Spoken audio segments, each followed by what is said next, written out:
Kaixo, Erandioko metro aurreko plazan gaude, San Agustinen 5. eguna da Daborduko, eta elektrotxarangak dabiltza herri osoan, bueltaka, ara eta ona. Donostiatik etorri da, elektrobuiaka, eta hementxe daukagu, abeslaria, Ibon. Kaixo, Ibon.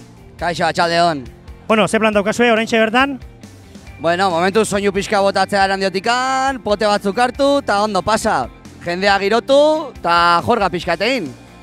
Ia, elektrotxarangen kontzeptua ja ondo rapatu duan, esan diazu, lehenengo kantua, mierda de ciudad egingo duzuela, kortatu, gero eskorbuto, la polla, elektrotxaranga egiteko, punk izan behar da, derrigor?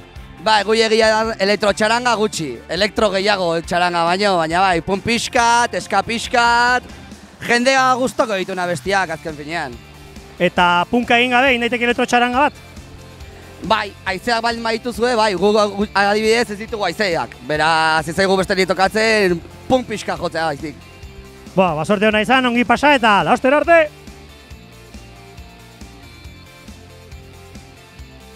Eta hementxe neure alboan, Arabatik, Gasteiztik etorri den Txek elektrotxarangako kantaria. Iñaki, kaixo Iñaki. Opa, Arratsaldeon. Arratsaldeon, esan diazu, repertorian danetik daukazuela, aurretik beste batzuekin hitz egin dugu eta nahiko punkarra zeukaten. Punka behar da edo ez da punka behar? Zalantza hori daukagu, elektrotxaranga bat egiteko. Beti punka behar da. Zer dago elektrotxarangak hainbeste egoteko, hainbesteko arrakasta eukiteko, barra sortzen ari dire Euskal Herrian, fenomeno bat iraungo duena? Nik uste dela formato bat oso erresa parrandarekin elkartzeko, ez dakit.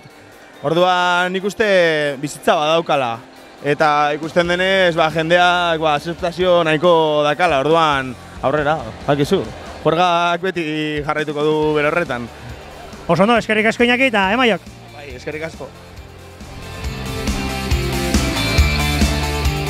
Eta hementxe eskuman, Erandio estarpeto bat, gautxori elkarteko, Anatere, eta zer egingo dute orain, zer egingo duzue oraintxe, hemen atzekaldean, Anatere? Bueno, pues orain dantza sorta bat, hori, dantzatuko dugu. Baina ez improvisatua, urte osoa ematen duzue ikasten, ezta? Urte osoan ikasi ditugun hainbat dantza. Ze dantza mota? Pirinioetako mutxikoak eta olakoak? Polkak, jotak, fandangoak, gariñarik, denetariko. Mutxikoak, orain ez dugu gogoratzen, denetariko dantzak. Eta dantza taldeetan esaten dute krisia dagoela, gizonak falta direla, neskak direla gehienak, hemen ere hori gertatzen da? Bai, noski. Nik dantzatzen dut, batzutan gizona naiz, beste batzutan emakumeak, egia galdu du nortasuna. Ez dakit zer egin behar dut, gizona ala emakume. Eta gainera desberdinak egin behar du. Eta hemen txari aldamenean Laureano daukagu, kaixo Laureano zer iruditzen elektrotxarangen asunto hau? Entzuten. Eta amaitzeko Markel hitz egingo ez duena eta Iñaki bai hitz egingo duena, galdera serio bat eta galdera ez hain serioa daukat, ez hain seriotik hasiko naiz. Segatik elektrotxaranga bat ezin da sortu txus kantatu gabe? Galdera ona, A ber, azkenean zer da la polla? La polla da. Orduan, azkenean jo behar duzu txus bai edo bai, da ereserki bat, da himno bat, tio. Osea, da... Eta gainera ikusi duzu nola jartzen den jendea, osea, bai jo bai jo behar duzu. Argi dago.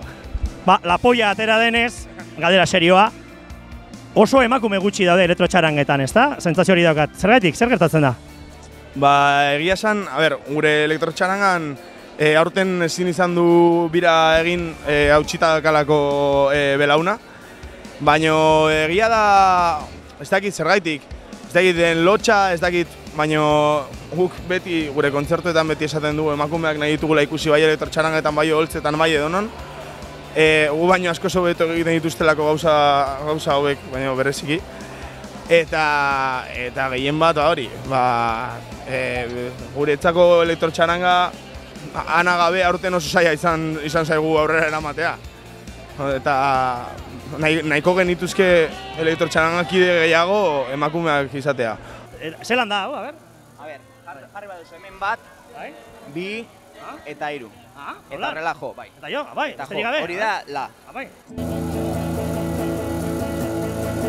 Izan gira eskualerri rock and rollin'.